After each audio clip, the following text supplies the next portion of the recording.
Juste un petit message qui me tient à cœur, qui est celui du dépistage du cancer du col de l'utérus. Donc, comment on fait avancer?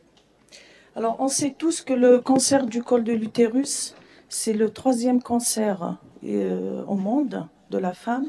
C'est 530 000 cas par an dans le monde. Dans les pays sous-développés, il est encore beaucoup plus important. Et 80% dans les pays sous-développés, il représente 80% des cancers des femmes. Dans les pays développés, il ne représente que 20% à cause du dépistage qui est mis en place. Donc de la 3e place en France, il est passé à la 10e place grâce au dépistage. Voilà. Donc là, c'est des statistiques, les seules que j'ai trouvées du professeur Bayod. C'est en Algérie. En Algérie, c'est le 3e cancer après le sein et c'est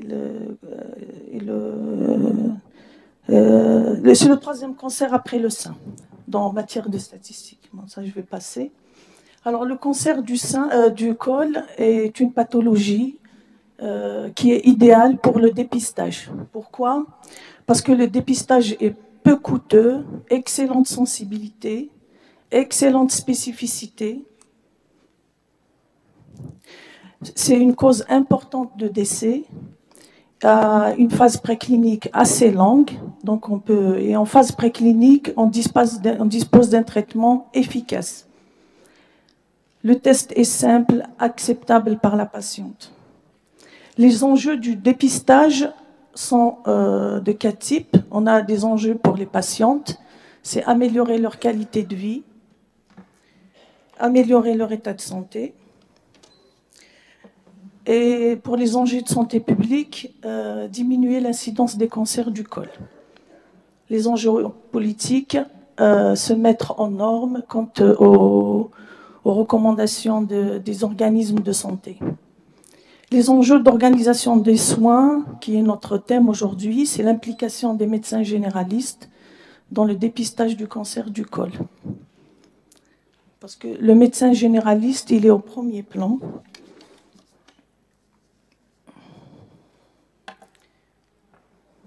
Alors, le médecin généraliste, c'est le professionnel qui établit une relation de confiance avec sa patiente et qui est au premier plan pour proposer ces dépistages. Alors, comment agir? Le médecin généraliste, il reçoit la patiente.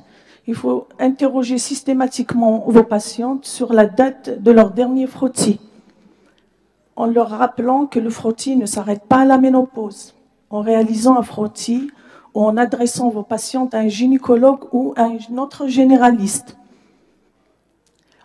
en identifiant les freins du dépistage, en sachant que les patientes refusent souvent de se faire dépister par les médecins hommes. Et même dans les pays développés, on multiplie la fréquence des dépistages par 2,5 quand c'est une femme qui fait des dépistages.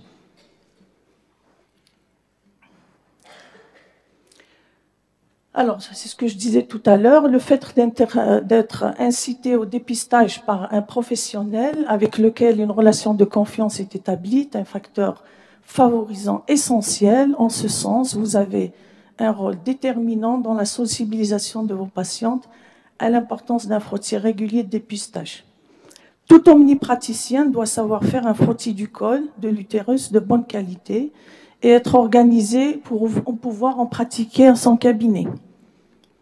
Alors, comment dépister? Le dépistage se fait par le frottis, qui est le sujet de notre atelier tout à l'heure.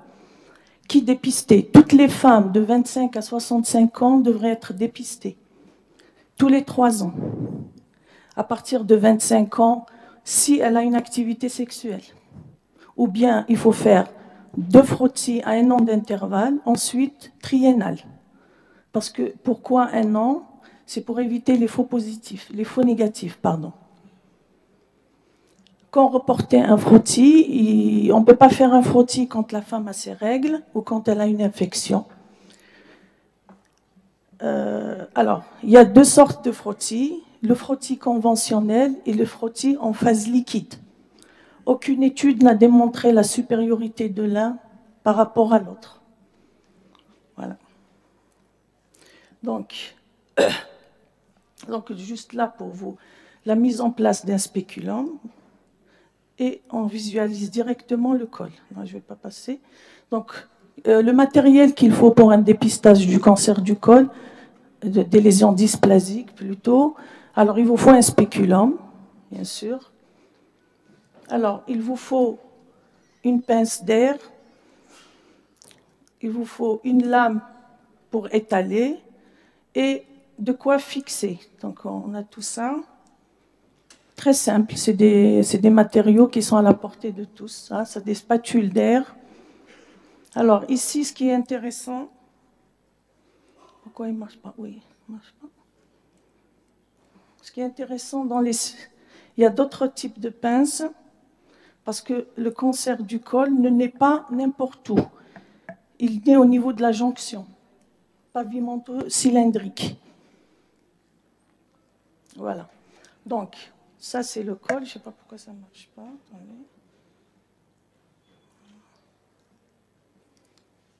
Ça ne marche pas.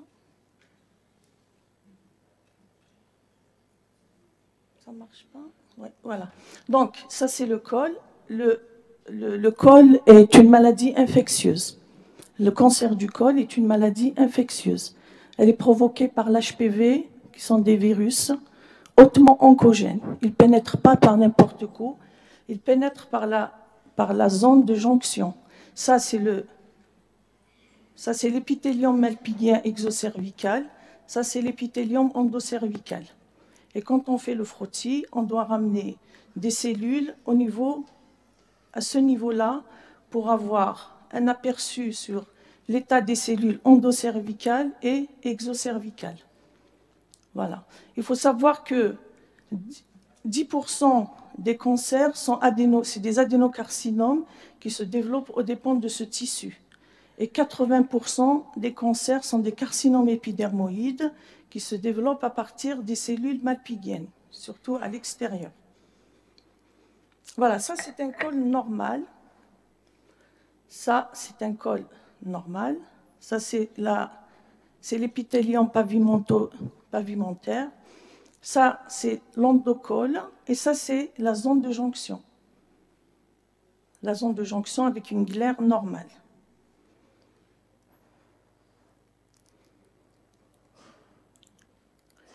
Alors, ça, c'est un frottis fait à l'aide de la spatule d'air.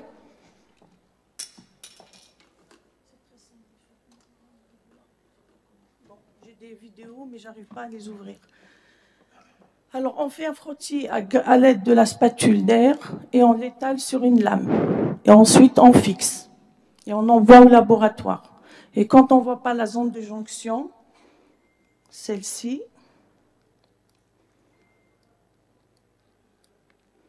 si on n'arrive pas à voir la zone de jonction, oh non, c'est pas possible.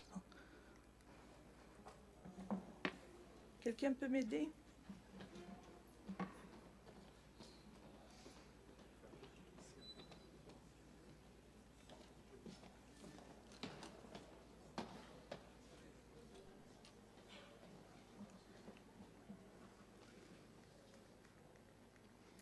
Comment je vais ouvrir comment je viens?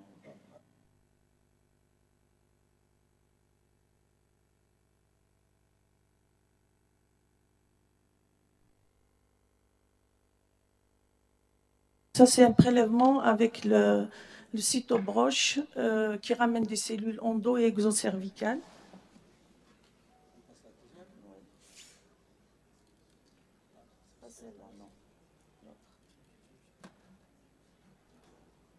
Voilà, et ça, c'est le prélèvement qu'on fait à l'aide de la spatule d'air et avec un coton ou cytobroche pour amener des cellules de l'endocole. Vas-y, on y va là maintenant, je peux y aller. c'est bon. Je vais avancer, oui.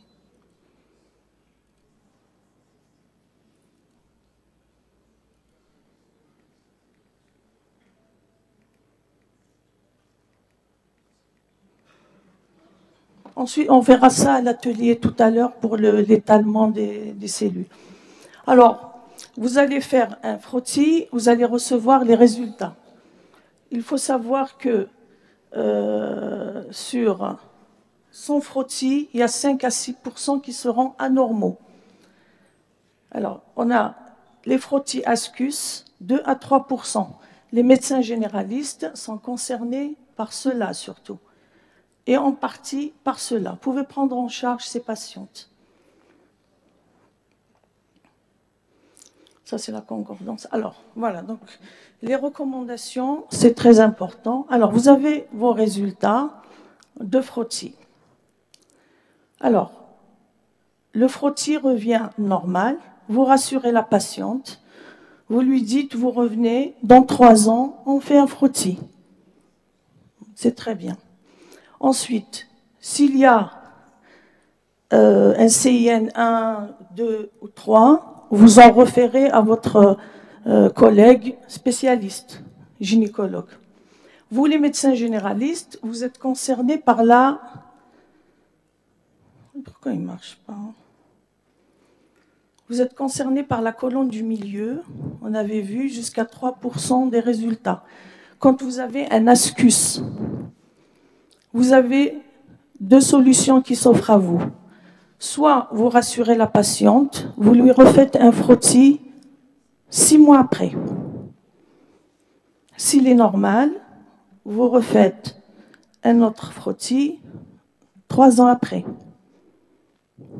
Maintenant, il y a une autre qui est plus intéressante, une autre conduite à tenir, c'est quand vous avez un ascus, vous faites un test HPV.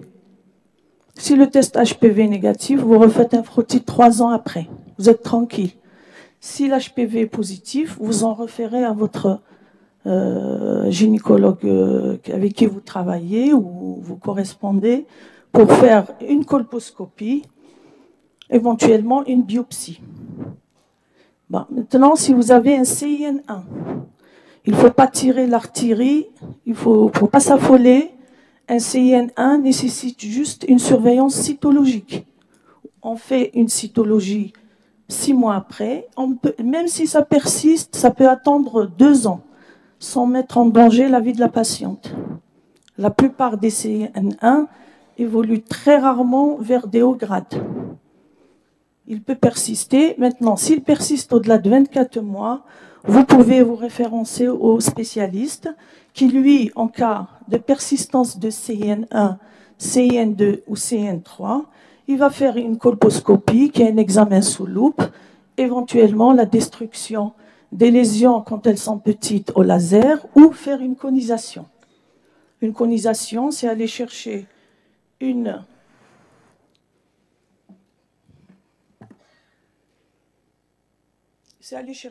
pièce du col, sous colposcopie bien sûr, pour ne pas compromettre l'avenir obstétrical des patientes, surtout si elle est jeune. Donc ça, c'est les techniques de conisation, je ne vais pas m'attarder dessus. Donc soit au bistouri froid, soit à lance diathermique. Ça, c'est les examens colposcopiques. Voilà, fort grossissement, après colorant. Ça, c'est une pièce de conisation, hein, elle est très petite, qu'on envoie au laboratoire. Voilà, c'est tout. Donc, le frottis dépiste. La colposcopie, elle fait quoi? Elle localise. Et la biopsie, elle prouve. Et éventuellement, la conisation, elle traite. Donc, il faut savoir qu'un col, une dysplasie du col, peut évoluer vers un cancer au bout de 15 à 20 ans. Donc, on a le temps. Si vous avez une patiente qui vous consulte depuis l'âge de 30 ans, elle vient vous voir à l'âge de 60 ans avec un cancer du col, c'est pas normal. Parce qu'on a le temps d'agir, on a le temps de rattraper les choses. Et je vous remercie.